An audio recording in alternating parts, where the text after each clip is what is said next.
नमस्कार, मैं विकास रोहरा, रोशनी न्यूज़ में आप सभी का स्वागत करता हूं। अभी हम व्यापार विहार पे आए हुए हैं और यहां पे व्यापार विहार में जो काफ़ी सारे लेबरों की समस्याएं हैं, पानी की समस्याएं, गर्मी का समय चल रहा है और कुछ पशु भी घूमते रहते हैं। और कहना चाहिए जो यहाँ पे व्यापारियों की काफ़ी सारी कुछ समस्याएं, साफ सफाई की समस्याएं हैं, तो हम इसी विषय पे पूर्व अध्यक्ष पवन भैया से कुछ चर्चा करना चाहेंगे और जानना चाहेंगे इनके बारे में वो क्या कहना चाहेंगे। पवन भैया, पहले तो आपका हमारे चैनल में बहुत बहुत स्वागत है।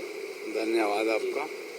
तो व्यापार विहार का आप पूर्व अध्यक्ष बने हैं और अभी वर्तमान में जो है स्थितियाँ यहाँ पे क्या काम हुआ? अभी वर्तमान में विनोद मेघानी अध्यक्ष हैं। काम चल रहे हैं जैसा जो चलता है, कोई ज़्यादा बड़ी समस्याएं नहीं है। सिर्फ नाली वाली की समस्याएं रहती हैं और साफ़ सफाई की और पानी सप्लाई की। पानी सप्लाई नगर निगम के द्वारा है, आधा घंटा आता है। नाली सफाई मेरे ख्याल से तो करीब 6-8 महीने से नहीं हुई है।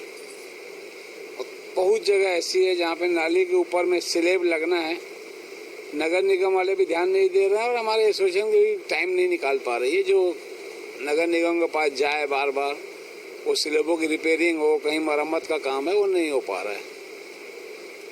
दूसरी चीज़ें एक हमें और जानकारी मिली है कि भाई यहाँ पे जैसे गर्मी का भी समय है तो लेबर जो हैं, जो स्टाफ हैं लोगों के, उनके लिए पानी पीने की व्यवस्था कई जगह प्याऊ घर 2 ठोका हैं, नगर निगम के ही हैं, जो वाटर कूलर लगे हुए हैं, वहीं से पानी की सप्लाई होती है दिन भर। उन्हीं लोग मतलब जो भी जिसको भी पानी की ज़रूरत रहती है वो वहीं जाता है, भर के लिए आता है। बाकी कोई ऐसी कोई प्याऊ व्याऊ नहीं खोला गया व्यापार विहार में। 2 नगर निगम के शुरू से हैं, वो चल रहे हैं।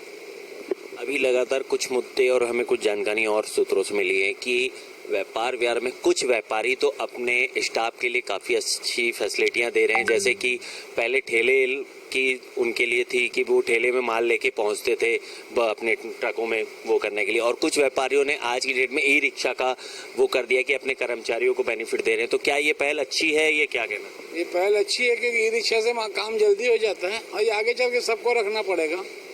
क्या उसमें लेबर वही रहता है, जाके डाल के आ जाता है माल और जल्दी वापस आ जाता है। पहल अच्छी है, ये होनी चाहिए। इस प्रकार की पहले यानी लगातार कहना चाहिए व्यापारियों को करनी चाहिए। व्यापारियों को यही पहल करनी चाहिए। उससे क्या होता है, लेबर समस्या भी कुछ कम होगी कुछ हद तक। बाकी जो लेबर समस्या है वो तो रहती है, क्योंकि हमारा मार्केट ही 11 बजे खुलता है। अगर सवेरे थोड़ा जल्दी खुले तो गाड़ियाँ अनलोडिंग हो जाए तो लेबर की परेशानी थोड़ी और कम हो जाएगी। जैसे आपने कहा कि भाई लेबरों की समस्या तो रहती है, लेकिन कुछ समस्याएं दूर भी हो जाएंगी। ई रिक्शा से सामान जल्दी पहुंचेगा और जल्दी आपका लेबर आ जाएगा और फिर दोबारा उसको प्रोडक्ट को आप फिर से ले जाएगा।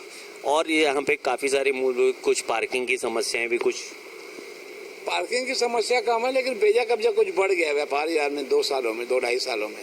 बेजा कब्जा यहाँ से हटना चाहिए। किस तरीके का बेजा कब्जा है? कब्जा जैसे अवैध पान ठेले लगे हुए हैं, सट्टे के ठेले लगे हुए हैं। दूसरा, हमारे कुछ व्यापारियों ने 6-6 फीट दुकानें बढ़ा के रखी हैं। ये कॉरिडोर खाली होना चाहिए। कॉरिडोर कम से कम लोगों को पैदल चलने के काम आए, जिससे उनको धूप में भी बचाव होगा, पानी में भी बचाव होगा। कॉरिडोर खाली लगे, लोग कॉरिडोर में अपना काउंटर लगा के बैठ गए हैं और न तो यहाँ के व्यापारी ध्यान दे रहे हैं, न नगर निगम ध्यान दे रही है। क्योंकि नगर निगम को तत्काल इसके ऊपर में ठोस निर्णय लेना चाहिए। जिस हिसाब से उन्होंने बस स्टैंड को खाली करवाया है ना, अभी 86 दुकानों के, इस हिसाब से व्यापार विहार में भी खाली कराएंगे तो 86 से ज़्यादा दुकानें मिलेंगी इनको। आपका कहना है कि यहाँ पे काफ़ी सारे पान ठेले और काफ़ी सारे अतिक्रमण करके बेजा कब्जा किया गया। और अभी आपने एक छोटी सी बात और कही, उसी में आपने अटैच की कि यहाँ पे सट्टा, तो क्या यहाँ पे इनलीगल काम भी हो रहे हैं कुछ सट्टे, जिससे जो मजदूर हैं उनका नुकसान, उनकी मजदूरों को बहुत नुकसान होता है। उससे क्या होता है, मजदूर 200-300-400 रुपये कमाने के लिए आता है, वो भी उसमें हार के चले जाता है। तो उसको प्रशासन को ध्यान देना चाहिए।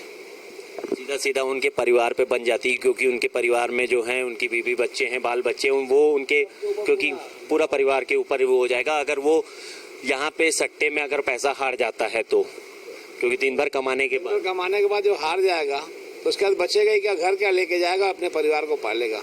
कम से कम वो पैसा अपने घर में जाके सुरक्षित तो दे।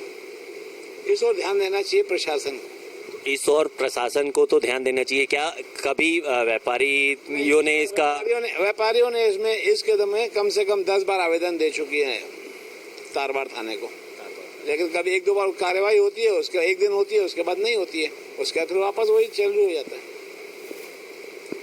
ये थे पवन भैया, इन्होंने जो हमें बताया कि यहाँ पे काफ़ी सारी समस्याएं हैं और समस्या ये की है कि अतिक्रमण बेजा कब्जे की भी काफ़ी समस्या, और सबसे बड़ी जो समस्या है यहाँ पे वो है जो मजदूर रोजी रोटी कमाने आते हैं, परिवार का पूरा पालन पोषण करते हैं, उनके घर वाले आश्रय में रहते हैं कि हमारे जो हैं गए हुए हैं मजदूर वो 2 पैसे कमा के आएंगे, लेकिन वो पैसे यहाँ पे सट्टों पे कहना चाहिए उड़ा के आ जाते हैं और घर में विवाद की स्थितियाँ बनती है। इस और शासन प्रशासन को ध्यान देना चाहिए और बहुत ही कहना चाहिए व्यापारियों की तरफ से कम तारबार थाने में 8 से 10 बार इन्होंने कंप्लेन भी की, तो विशेष तौर पे अधिकारियों को इस और संज्ञान लेना चाहिए। धन्यवाद। देश विदेश की खबरों को देखने के लिए हमारे चैनल